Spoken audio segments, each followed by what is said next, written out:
কম সময়ে খাসিকে মোটা তাজা করার ঔষধ একবার যদি সঠিকভাবে জেনে সঠিক পদ্ধতিতে প্রয়োগ করেন তাহলে আপনিও পারবেন কম সময়ের মধ্যে খাসিকে মোটা তাজা করে লাভবান হতে।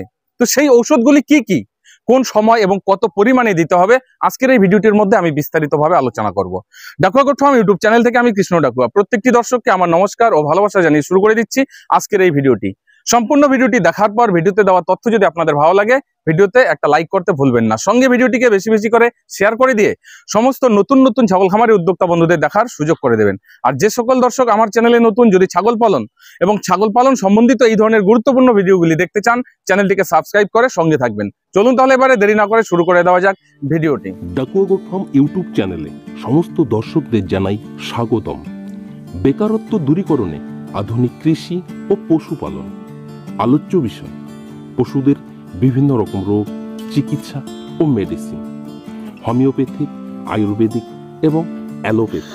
প্রিয় ছাগল খামারি বন্ধুরা, আমি সবসময় চেষ্টা করি ছাগল পালন সম্পর্কে যে সমস্ত সঠিক তথ্য, যে তথ্য মানুষের কাজে আসবে বা যে সমস্ত পদ্ধতি অবলম্বন করে একজন খামারি লাভবান হতে পারবে সেই তথ্যগুলোই কিন্তু আমি তুলে ধরি।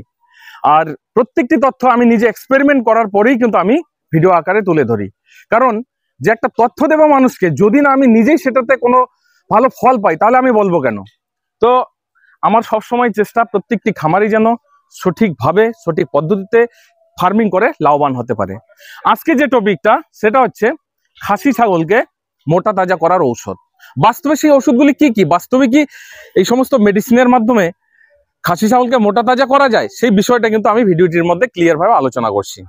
এমন কিছু মেডিসিন আছে যেগুলো কিনা স্টেরয়েড মেডিসিন, যেগুলো প্রয়োগ উচিত নয়, সেই প্রয়োগে অনেকে মোটা তাজা করে। কিন্তু আমি আজকে যে মেডিসিন গুলো বলবো সেটা স্বাভাবিকভাবে একটা পশুকে কিভাবে মোটা তাজা করবে।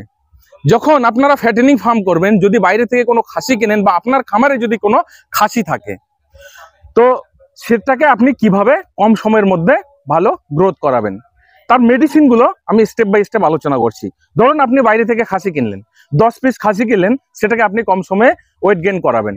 তো সবার প্রথমে আপনার যেটা করণীয় সেটা হচ্ছে কি, খাসিগুলো বিভিন্ন জায়গা থেকে আসবে, বিভিন্ন ওয়েদার থেকে আসবে, এনে তাদেরকে আমাদের ওয়েদারে সেটিং করাতে হবে। এবং তারা এক একটা খাসি এক একভাবে পালন হচ্ছিল, তো আমাদের খামারে হয়তো আলাদাভাবে পালন হবে। তো এর জন্য আমাদের করতে হবে কি, তাদের আগে ওয়েদারে সেটিং করাতে হবে এবং আমার খামারের যে ফিড সেটা ধরাতে হবে। তো সবার প্রথম নিয়ে আসার পর স্যানিটাইজ, পটাশিয়াম পার ম্যাঙ্গানেট দিয়ে স্যানিটাইজ করবেন। বাকি যদি খামারে ছাগল থাকে সেখানে ঢোকাবেন না, তার জন্য তাদেরকে আলাদা কোনো জায়গায় রাখবেন। এবং নিয়ে আসার পর বেসিক যে ট্রিটমেন্টটা, যেন হঠাৎ করে একটা ওয়েদারে এসে যেন ঠান্ডা লাগা, জ্বর, ইনডাইজেশন এই কেসগুলো না ঘটে, এজন্য আমাদের যেটা মেডিসিন গুলো যেগুলো প্রয়োগ করতে হবে, যেমন নর্মালি আপনারা করবেন কি, যেটা অ্যান্টি অ্যালার্জিক হিস্টামাইন 4 ভাগের 1 ভাগ। এরপরে নর্মালি যখন হাট থেকে নিয়ে আসবেন, ওদের শরীরে হালকা ইনফ্লামেশন থাকে, সেই ইনফ্লামেশনকে দূর করার জন্য ম্যালোনেক্স প্লাস যে ট্যাবলেটটা, একটা 15 থেকে যদি 20 কেজি ওজন হয়, 3 ভাগের 1 ভাগ। এরপরে তাকে একটা অ্যান্টিবায়োটিক দেবেন। যে অ্যান্টিবায়োটিকটা দিতে বলবো সেটা হচ্ছে কি অক্সিটেট্রাসাইক্লিনের, যেমন স্টেগলিন আছে, ইন্টামাইসিন আছে। আপনারা 500 mg দিতে পারবেন যদি তার ওজন 18 থেকে 20 কেজি হয়। এরপরে তাকে প্রোবায়োটিক একটা মেডিসিন, যেমন বায়োবুস্ট বা ফ্লোরাবুস্ট, সেটা হাফ করে দিতে পারবেন। এটা কন্টিনিউ 3 দিন আপনাদের করতে হবে। কন্টিনিউ 3 দিন করার পরে আপনারা 4র্থ নম্বর দিন থেকে কিন্তু লিভার টনিক চালু করবেন। তো লিভার টনিকের মধ্যে যেমন ভিটাকাইন লিভ আছে ম্যানকাইন্ডের, আমি সবসময় কিন্তু 2-3টা লিভার টনিকই বলি। ভিটাকাইন লিভ আছে, সেটা প্রাপ্তবয়স্ক যদি হয়, মানে 18 থেকে 20 কেজি, তাকে 30 ml করে দিনে 2 টাইম দিতে পারবেন। আর না হলে ক্যারাস কোম্পানির ডোজ লিভ, সেটাও 30 ml করে দিনে 2 টাইম দিতে পারবেন। এটা কন্টিনিউ 3 দিন করার পর তাকে ডিওয়ার্মিং করিয়ে দেবেন। ডিওয়ার্মিং করালে সে সময় ওয়ার্মার দিয়ে করাতে পারেন, অথবা অ্যালবেন্ডাজলের সাথে যেন আইভারমেকটিন থাকে, বা 3-4টা প্রিপারেশন যেন একসঙ্গে থাকে, না হলে নীলজান দিয়ে তাদেরকে ডিওয়ার্মিং করিয়ে দেবেন। নীলজান দিয়ে ডিওয়ার্মিং করানোর পর তার যে মাত্রা থাকবে সেই মাত্রা অনুযায়ী ডিওয়ার্মিং করাবেন। করানোর পর তাকে আবার 7 থেকে 10 দিন লিভার টনিক প্রয়োগ করবেন। এরপরে সঙ্গে আপনারা কিছু সাপ্লিমেন্ট দিতে পারেন। সাপ্লিমেন্টের মধ্যে যেমন হেস্টার কোম্পানির আছে প্রোটিন সি, সেটা দিতে পারেন, নয়তোবা অ্যালিম্বিক কোম্পানির আছে হেলথ আপ প্রো, সেটাও প্রয়োগ করতে পারেন। এই সাপ্লিমেন্ট অবশ্যই প্রয়োগ করবেন। এরপরে তাদেরকে ভালো মিনারেল মিক্সচার, যে দানা খাবার দেবেন, তো দানা খাবার নিয়ে অলরেডি আগের ভিডিওতে আমি আলোচনা করেছি কি কি ধরনের দানা খাবার দেবেন, সেটা দানা খাবারের মধ্যে যুক্ত করবেন। এবং মাঝে মধ্যে তাদেরকে লক্ষ্য রাখবেন যেন খাবারের রুচি কমে না যায়, এর জন্য খাবারের মধ্যে রুচাম্যাক্স পাউডার বা ডাইজেস্টোভেট পাউডারটাও কিন্তু যুক্ত করবেন। এছাড়াও যে দানার খাবারটা বানাবেন, সেই দানা খাবারের মধ্যে আপনারা সোডিয়াম বাইকার্বনেট বা খাওয়ার যে সোডা, সেটা অ্যাড করবেন। তো কত পরিমাণে কিভাবে দানা খাবার বানাবেন, দরকার হলে আমি পরবর্তীতে আরেকটা ভিডিও বানাবো।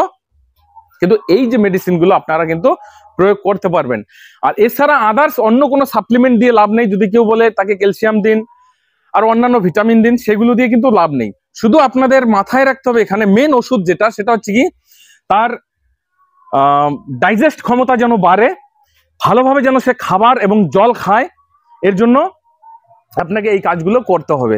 যেন কম সময়ে ওয়েদারে সেটিং করে, তার লিভার যেন স্ট্রং থাকে। তাকে যদি ভালো মানের খাবার দেন, সেই খাবার যদি সে ডাইজেস্ট করতে পারে, তাহলেই দেখবেন কম সময়ের মধ্যে একটা খাসি মোটা তাজা হয়ে যাবে। বাকি বিভিন্ন রকমের যে সাপ্লিমেন্ট অনেক পয়সা খরচ করে যে প্রয়োগ করবেন, সেটা না করাই ভালো। আপনারা লক্ষ্য দেবেন খাদ্যের প্রতি। প্রথমে শুধু এই যে মেডিসিনগুলো, এগুলো বেসিক মেডিসিন হলেও কিন্তু এগুলো খুব গুরুত্বপূর্ণ।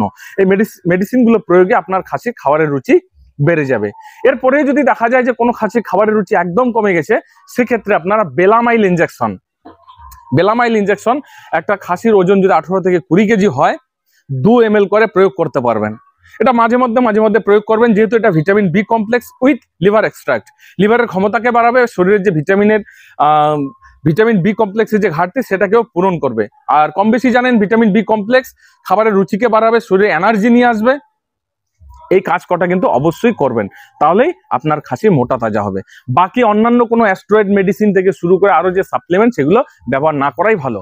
তাহলে মূল এখানে থাকছে কি আমাদের ফার্স্ট ওয়েদার সেটিং করা।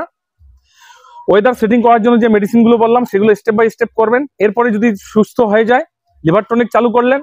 এরপরে ডিওয়ার্মিং করলেন, মানে শরীরের মধ্যে যে সমস্ত পরজীবী আছে, এতদিন ধরে যে পরজীবীগুলোর কারণে তাদের গ্রোথ হচ্ছে না, সেই পরজীবীকে নাশ করলেন। এরপরে লিভার টনিক দিলেন, লিভার স্ট্রং হয়ে গেল, এবার খাওয়ার রুচি বেড়ে গেল, ভালো খাবার দেবেন। সঙ্গে আমি কি বললাম, যে কিছু সাপ্লিমেন্টের নাম বললাম, হেলথ আপ প্রো বললাম, ভালো মিনারেল মিক্সচার, হ্যাঁ, এগুলো কন্টিনিউ করবেন। তাহলে আশা করি আপনার বেশি খরচ করতে হবে না। যদি আপনি এই পদ্ধতিটাকে স্টেপ বাই স্টেপ সঠিকভাবে প্রয়োগ করতে পারেন, এই মেডিসিনগুলো অবশ্যই কম সময়ের মধ্যে আপনার খাসিকে মোটা তাজা করতে পারবেন। আর যদি আপনি এগুলো কিছুই না করেন, তাহলে দেখবেন বাইরে থেকে খাসি নিয়ে এসছেন, হয়তো তার শরীরে প্রচুর পরিমাণে কৃমি রয়েছে, খাবার দিচ্ছেন ভালো, কিন্তু ফল পাচ্ছেন না, কারণ সেটা পরজীবী খেয়ে নিচ্ছে। তো এই জিনিসটা একটু ভালোভাবে বোঝার চেষ্টা করবেন। তো যাই হোক বন্ধুরা, আজকের ভিডিওটিকে আর বাড়িয়ে নিচ্ছি না, এখানে শেষ করে দিচ্ছি। পরবর্তীতে আমি অবশ্যই চেষ্টা করব, আর যদি আপনারা কমেন্ট করেন তো অবশ্যই চেষ্টা করব খাসিকে মোটা তাজা করার জন্য কিভাবে ফিড তৈরি করবেন, আমি আলাদা একটা ভিডিও বানিয়ে নেব। তো ভিডিওটিকে এখানে শেষ করে দিচ্ছি। আপনারা সকলে ভালো থাকুন, সুস্থ থাকুন। জয় হিন্দ, জয় ভারত।